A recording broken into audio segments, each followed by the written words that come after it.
Last but certainly not least, our Youth Climate Award leader is the final award of the evening. Wow, you all are still in for a treat here. I'm so glad everyone is staying online. This amazing program. Anamika Verma is a high school senior from Troy, Michigan. She is a marine plastic ambassador for Earth Eco International, where she has traveled to Washington, D.C. to lobby for national bills and connect with youth across the United States to learn how art is and can be implemented to create change for our environment. She also works at the Detroit Institute of Arts, where she is the co chair of the Teen Arts Council and has organized teen events for Metro Detroit youth, connecting advocacy to art. Beyond that, and I'm slightly obsessed, Anamika, with your Instagram now.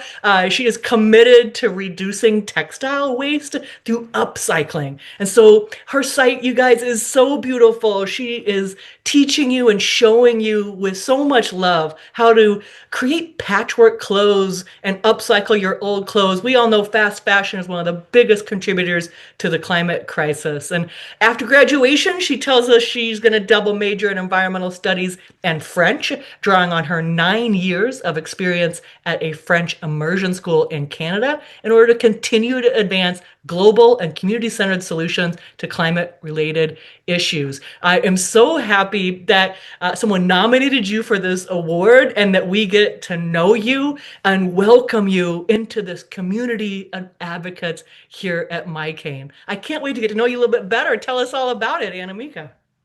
Okay, great. Thank you so much for that introduction. It's really a pleasure to get that award. And I just want to know how inspiring it is to hear all of your guys' stories. And there's nothing really more empowering than being surrounded by people that are just as passionate as you guys are. So, to start off, I thought I would share my journey with art. For a long time, actually, I never thought of myself as a creative person. In fact, like freshman year of high school, I took intro for drawing, for one very specific reason, and that was to get my art credit over with as quickly as possible. And while now I have a lot of respect for Picasso, lessons like reimagining Picasso pieces every single day was not really my ideal use of an hour. So when that semester ended, I was very happy to leave my so-called artistic abilities behind. I'm just gonna share my screen now so you guys can see this. Oh.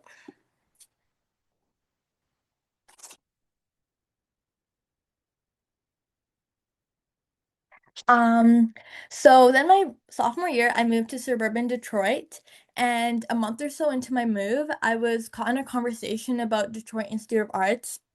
And while I had very little interest of reliving my freshman year, I decided to check it out. One of the best decisions I've ever made, and maybe one of the only instances where I'm very happy that peer pressure got the best of me and I decided to check out this wonderful museum. Surprisingly, seeing art that centered community, nature, and togetherness brought me back to like memories of my childhood in Canada and my summers spent in Jasper and Banff, surrounded by greenery, and my family that were very dedicated to visit every national park they could. I remember one time traveled all the way from Saskatchewan, Canada, where I lived, to Yellowstone really sparked for the environment. But in the museum, what really surprised me was what surprised me wasn't really the paintings, but how like deeply they resonated in the conversation they sparked with the friends I decided to go with. This newfound appreciation of how art captures connections and unite people across cultures makes me want to bring those same feelings of connection through art to teens. So, especially people like me that never saw themselves as creative or artistic in any way. So I joined the Detroit Institute of Arts Teen Council, something I am now co-chair of. And when I first joined, one of my first roles was to help design teen events inspired by our annual summit theme, which was the intersection of art and activism. And that meant spending hours with other teen council members, sitting with art, noticing reoccurring colors, themes, and stories, and asking ourselves how we could translate them into experiences that would feel relevant to people our age. So when our summit finally came together, we talked about the 17 SDGs, had artist talks, and guided tours for hundreds of teens in the Metro Detroit area. And what really stayed with me was like the process of creating and organizing an event like this. Like seeing teens pause in front of pieces and talk about what it reminded them of, laugh with strangers over half-finished projects. And that's when I understood that creative expression really was not about like the talent or technical skill and all the things that I thought made an artist when I was younger. But it was about giving people the opportunity to reflect and to interpret and to connect and using art as a way to do that. And so these are some pictures if you can see. Yeah, I'm really grateful to be a part of these like teens from the Metro Detroit area. It's really wonderful to get to experience art in a way where you all get to communicate and build your ideas off of each other. I think it's so beautiful getting to do that. So yeah. Um, so this is I've posted videos on For Earth Echoes Instagram, but I'm trying to create my own Instagram now, so I'm gonna start posting on there.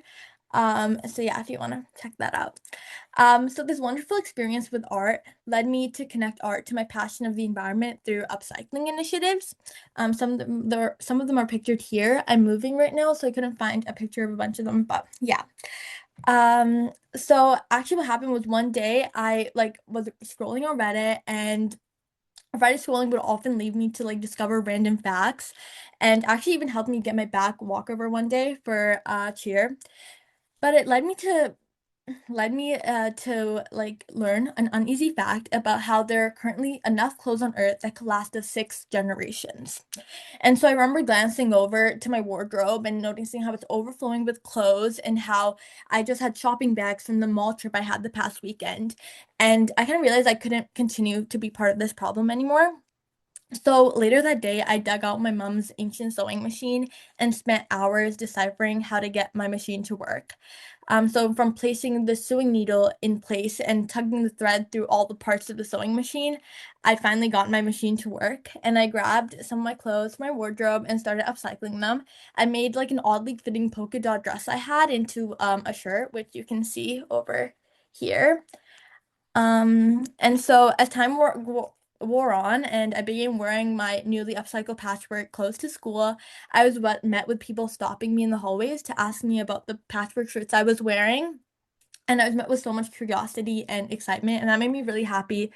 So I decided to organize like a fun little patchwork upcycling event and even though my friends were mainly the only people that came, it was really nice to introduce them to a new way to take care of new clothes, and I hope to continue to get to do different upcycling events with new people. Um, but then I took the lessons I learned beyond upcycling clothes for myself and decided to get involved in helping our environment with Earth Echo International, and I became a marine plastic ambassador, where I was offered a grant for my upcycling work, mentorship for my work, and a fully funded trip to Washington, D.C. And so when I went to Washington, D.C., I got to speak with Congress members, including my own U.S. representative, about problems I was seeing in my own communities. But I think really the most eye-opening part of this experience was getting to meet with ambassadors from all across the United States and learning how every single person had their own different backstory and hearing from them sharing their own artistic entrepreneurial like adventure they were going to start in their own communities and how it would help. And it really kind of reshaped my sense of what environmental work should look like. Because I realized it can't just be built for communities, it has to be built with communities, and it has to welcome people that don't already see themselves in the movement. So just like my younger self didn't think she was artistic or didn't see the importance of being in the climate movement, I want to continue to bring that to people that don't see themselves in the movement already. And that's exactly why creative expression matters so much to me, is because in a world dominated by like alarming headlines and statistics that make personal actions sometimes feel powerless, at least for me, art, fashion, and storytellings are really my doorway. They invite people in, they make climate action way more human, and they help me imagine like better systems and a better future for myself and my community and our community. And like I used to only think that climate action would happen in policy rooms or protests, but it also happens in classrooms and museums and even my own bedroom with my sewing machine. So, yeah, I would really want to say thank you to Michigan Climate Action for recognizing that like creativity has power. And I really want to thank you to my parents too, who like listen to the sound of my sewing machine at very late hours of the night. I want to thank my Earth Echo program mentor, Dr. Sam Athey, who helped make my upcycling dreams into reality. And I want to thank my friends that I've made through this journey and through this passion. And I want to also thank everyone in this room today and for getting to see the work that you guys do and for continuing to do the work that you guys do. Yeah, like I said, there's n nothing that's more empowering than being surrounded by people that are just so passionate, and it makes me really want to continue the work that I'm doing and makes me want to work more for our community. So I'm really, really grateful to get to experience this. So thank you.